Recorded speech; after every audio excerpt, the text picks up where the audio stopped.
J'invite Ariane Esten à venir à la tribune. Donc, vous le savez, Ariane est la présidente du MOC depuis désormais 2 ans. Avant cela, elle a travaillé d'abord 8 ans à Vie Féminine. Ensuite, elle a œuvré en tant que conseillère chargée de l'éducation permanente au cabinet de la ministre de la Culture, Alda Greoli. Et donc, nous la connaissons depuis 2 ans et dans sa fonction de présidente. Et je pense que vous serez d'accord avec moi quand je dis que sa caractéristique principale est d'être quelqu'un qui porte fort et haut ses convictions. Elle porte avec une énergie incroyable. Et donc, une de ses grandes convictions est que le MOC a un rôle social central à jouer ici, maintenant et dans les années à venir. Donc, Ariane, merci beaucoup. Je te laisse la parole. Merci Mario. Bonjour à toutes et à tous. Voici notre 99e sociale sur le point de se clôturer. Et ce n'est pas rien d'être inscrit dans une si longue histoire. Saluons au passage ceux qui s'en vont. Merci à Jean Hermès. Merci à Pierre Joris. Saluons aussi celles qui nous rejoignent, qui rejoignent cette histoire. La nouvelle secrétaire générale du MOC, Dominique Decoux. Et puis, remercions chaleureusement la nouvelle chef d'orchestre de nos semaines sociales, Christine Steinbach. Big up à toi. Le défi de l'organisation en ligne est relevé magistralement. Ce qui suit n'est pas une synthèse, mais une proposition de fil conducteur traversant ces 2 journées en 3 moments. D'abord, un diagnostic sur cette situation de crise enchevêtrée. À l'autre bout, un horizon potentiellement ensoleillé, qui sera mon 3e point. Et entre les deux, un passage par des personnes qui sont en souffrance. Je le disais, un diagnostic. Les crises ne se succèdent plus. Elles s'enchevêtrent les unes aux autres.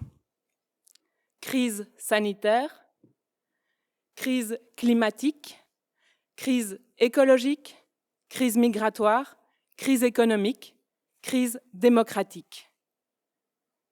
Selon Edgar Morin, cette pandémie et ce confinement dévoilent les risques conjugués d'une crise de civilisation. Pour mémoire, une économie destructrice des écosystèmes et du vivant, une économie destructrice de la possibilité d'une société juste et d'une vie bonne, par un travail trop souvent dépourvu de sens, par une consommation trop souvent dépourvue de sens, elle aussi, et par des inégalités insensées, injustifiables, improductives et destructrices de la perception d'un monde commun. Ce qui mène à un déficit criant d'une conception partagée du monde. Une démocratie confinée, dépourvue de légitimité, par un rapport de force très inégal entre des pouvoirs privés marchands multinationaux et des pouvoirs publics non marchands nationaux et locaux, une insuffisante construction de la puissance publique européenne et mondiale, et une représentation et une délégation en crise de légitimité et d'efficacité face à la complexité. Voilà le diagnostic, effrayant, très profond et très durable Si ces crises s'enchevêtrent, il est difficile d'en sortir sans une bifurcation de l'histoire, pour reprendre les mots de Christian Morel.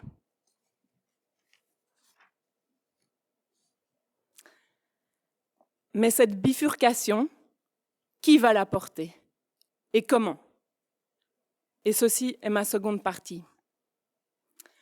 On a vu, tout au long de ces 2 journées, qu'au cœur de ce diagnostic se trouvent des personnes faites de chair et d'os, des sujets qui sont en manque de sens, de direction sociale et politique, des sujets cernés par tant de fractures sociales et par tant de contradictions à assumer. 3 scénarios se présentent à eux, à elles, à nous, et constituent autant de réponses ou de réactions, parfois même panachées. Premier scénario, la tentation de se retirer de ce qui fait société. Une société d'individus amenés à se retirer de la condition commune. Un scénario porteur du libéralisme et d'une marchandisation généralisée. Des centres commerciaux ouverts quand toute la culture reste à l'arrêt. Deuxième scénario, l'attente d'un pouvoir fort. Un scénario porteur des conservatismes et des autoritarismes. Un État policier disposé aux violences policières. Le retour du patriarcat, un retour du religieux en politique, le retour de la xénophobie et du racisme, voire la résurgence de formes diverses du fascisme et du totalitarisme. Vous avez vu comme moi les derniers sondages pour la présidentielle française de 2022. Et dans le même temps, un 3e scénario se dessine. Un élan vers une implication significative dans des démarches locales, de recomposition de ce sens commun.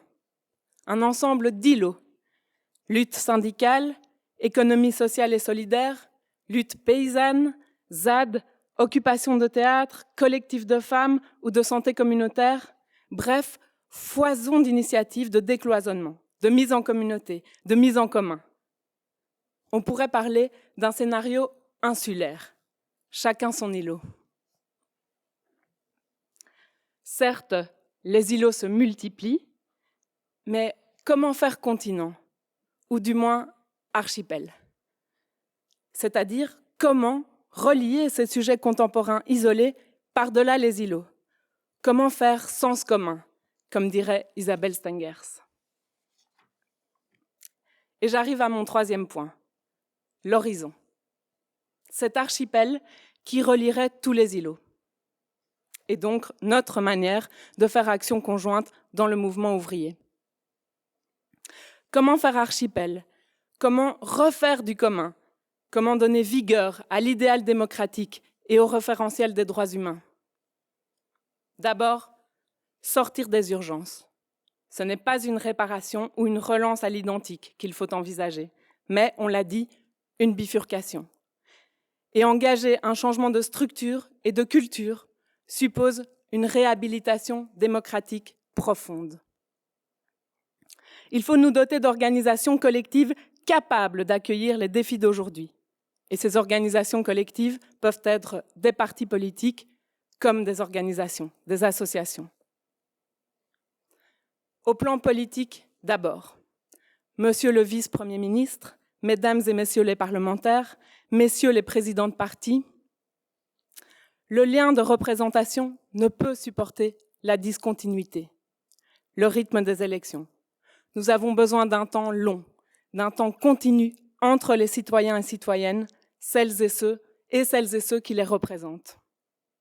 Il faut instituer une démocratie plus continue, multipliant les médiations et les modes de contribution des personnes, des associations et des organisations. Dépasser la symbolique des conventions citoyennes, comme l'échec français nous l'apprend. Il faut conduire des politiques publiques reposant sur l'évaluation réflexive, l'évaluation de l'ensemble de ces parties prenantes, travailleuses et travailleurs, usagers et usagères, citoyens et citoyennes.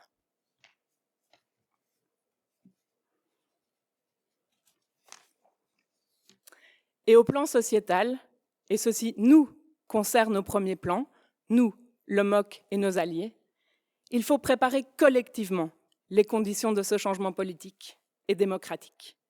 Dans nos organisations, nous devrons mieux faire place aux personnes dans leur diversité et leur grande complexité, dans leur globalité complexe.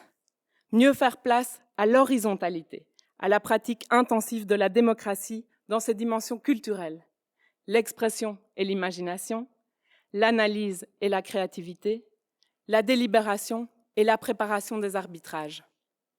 C'est notamment ce que tend à faire l'éducation permanente, ou mieux dit encore, l'éducation populaire. Nous le savons, cette crise est à comprendre comme une répétition générale d'autres crises à venir. Et notre seule solution est de sortir de la logique d'urgence pour entrer en démocratie approfondie, continue, nous permettant à l'avenir d'éviter ou de traverser ces crises collectivement et surtout égalitairement. Déconfinons la démocratie dans et hors des parlements. Enfin, je voudrais insister sur un dernier point au centre des priorités politiques du MOC. Un point qui me semble devoir être la toute première mise en œuvre concrète de mon propos. Le processus de déshumanisation de nos sociétés est plus avancé que la conscience que nous en avons. L'Europe forteresse et sa force de refoulement, Frontex, agit en négation des droits humains et en infraction de la Convention de Genève sur les réfugiés et les demandeurs d'asile. L'Europe des droits humains et nos États qui la constituent ne respectent plus la dignité des humains dans nos villes et nos campagnes, au parc Maximilien, sur nos aires d'autoroute. L'antiracisme et la lutte contre l'extrême droite commencent donc entre nous. Et c'est pourquoi nous menons cette année une grande campagne sur le racisme structurel. La dignité du politique serait de nous y entraîner par une régularisation collective des personnes sans papier. Maintenant. L'article 1er de la Déclaration universelle des droits humains de 1948 reste le juste énoncé de la belle et profonde nécessité de l'utopie. Je souhaite d'ailleurs conclure mon intervention en vous lisant cet article 1er, lentement. Tous les êtres humains naissent libres et égaux en dignité et en droit. Ils sont doués de raison et de conscience et doivent agir les uns envers les autres dans un esprit de fraternité. Et j'ajouterai aujourd'hui, et de sororité. C'est à cette tâche que je nous convoque tous et toutes. À nous d'en être à la hauteur collectivement. Je vous remercie.